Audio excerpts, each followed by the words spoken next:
Un plaisir de vous retrouver.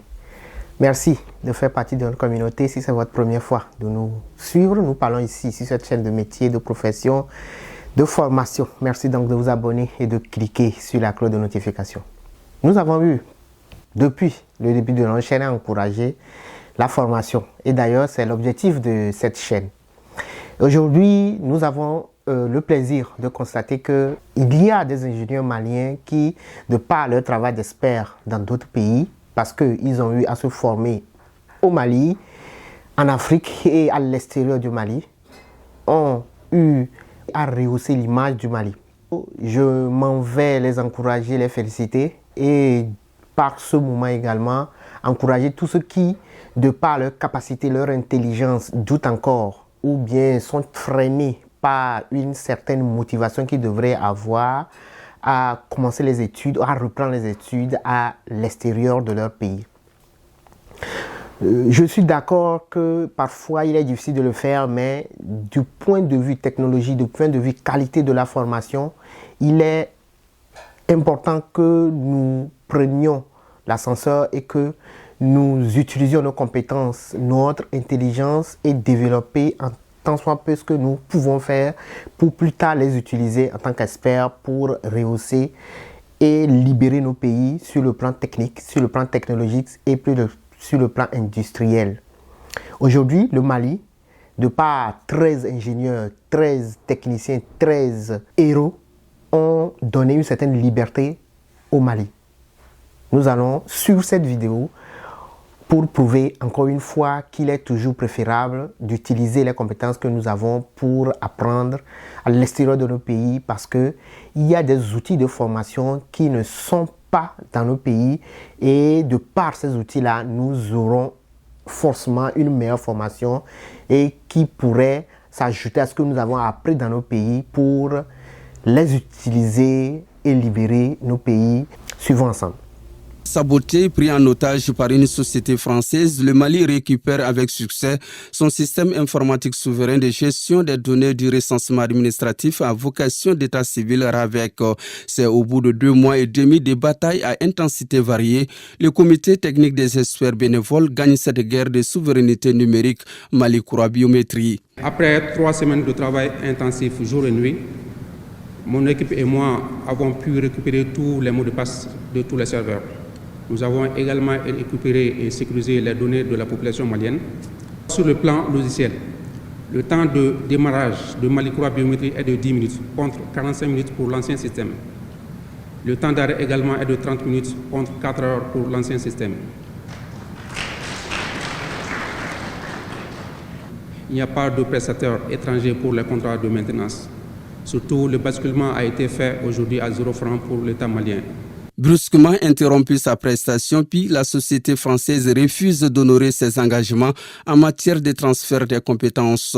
Le gouvernement du Mali, on se rappelle, a rendu public la nouvelle dans un communiqué en date du 25 septembre 2023. Le système est aujourd'hui récupéré et même basculé à 0 francs sur Mali-Koura Biométrie. À l'origine de cette initiative, je voudrais rappeler la réaction du coordinateur du projet. Il a affirmé que la prise en otage de la base de données était une humiliation pour les informaticiens maliens avant de proposer ces services de manière bénévole.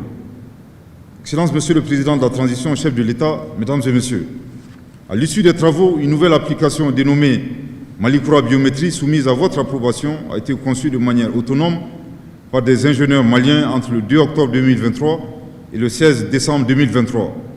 En plus de l'action bénévole des experts maliens qui ont accepté, par patriotisme, de travailler gratuitement, le basculement vers le nouveau système n'a eu aucune incidence budgétaire.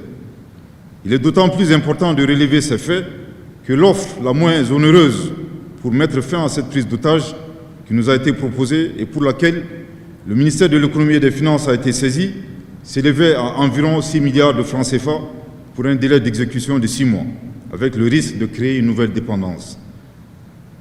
Mais à ces patriotes, je voudrais les remercier en votre nom qui ont pu économiser et faire économiser 6 milliards de francs CFA à notre pays. L'affront proprement lavé, les noms des experts sont désormais sur la liste des patriotes. Tous les 13 ont été décorés hors caméra chevaliers de l'ordre national par le président de la transition, colonel Assimi Goïta. Conformément à vos orientations, Excellence Monsieur le Président de la Transition, chef de l'État et surtout votre sage conseil, je cite, « Si tu veux quelque chose de grand, fais ce que tu n'as jamais fait ». Fin de citation. Le danger écarté, le système est contrôlé exclusivement par le génie malien. Le président de la transition, colonel Assimi Goïta, donne le top départ de la souveraineté numérique. Le résultat des travaux de ce comité qui m'a été présenté tout à l'heure est excellent. Cela prouve à suffisance que nous pouvons et devons faire confiance à nos experts nationaux. Mesdames et messieurs, la nouvelle solution appelée Malikura Biométrie représente une avancée majeure pour notre pays, le Mali. Les offres de cette nouvelle solution permettront désormais à nos concitoyens de bénéficier des services de qualité dans les meilleures conditions. À travers la présentation qui a été faite, le nouveau système en tant que solution souveraine développée par des Maliens offre une multitude de perspectives pour notre pays. Malikura Biométrie est un système moderne d'identification biométrique qui va contribuer à renforcer la sécurité intérieure et à rendre plus fiables nos documents administratifs. Mesdames et messieurs, pour aller vers le Mali numérique, j'invite les structures nationales à s'engager vers l'arrimage de leur base de données biométriques à Malikura Biométrie, en tenant compte de leurs besoins spécifiques. Cela simplifiera les procédures administratives, renforcera la cohérence des informations et contribuera à lutter contre la fraude et la corruption. Un avenir plus sécurisé est le souhait du président Goïta qui s'est adressé aux experts par la même occasion à l'ensemble du peuple malien. Messieurs les experts nationaux, l'histoire retiendra que malgré les difficultés du moment, vous avez pu relever les défis. En effet, il est important de rappeler que nous sommes un peuple millénaire et résilient qui doit toujours croire en ses capacités. Nous avons ici, une fois de plus, la preuve que le Mali regorge des talents, des génies auxquels nous devons faire confiance. Les conséquences de cette prise en otage sont déjà lourdes, mais elles seront sous peu de mauvais souvenirs, car plus robuste, sans frais et écarté d'un risque de vol, le nouveau système ainsi lancé est l'une des expressions de notre souveraineté nationale.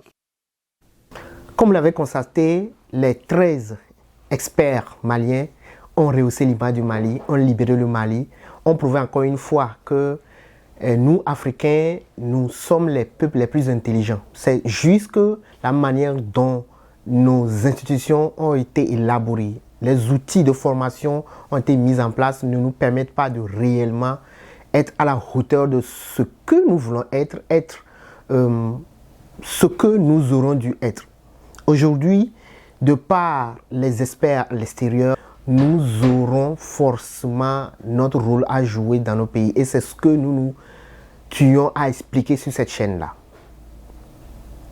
Encore une fois, félicitations aux 13 héros du Mali qui ont rehaussé l'image du Mali et l'image de toute l'Afrique. Un plaisir de vous retrouver la semaine prochaine pour un autre sujet portant sur les métiers, les professions, les formations. Yakasa.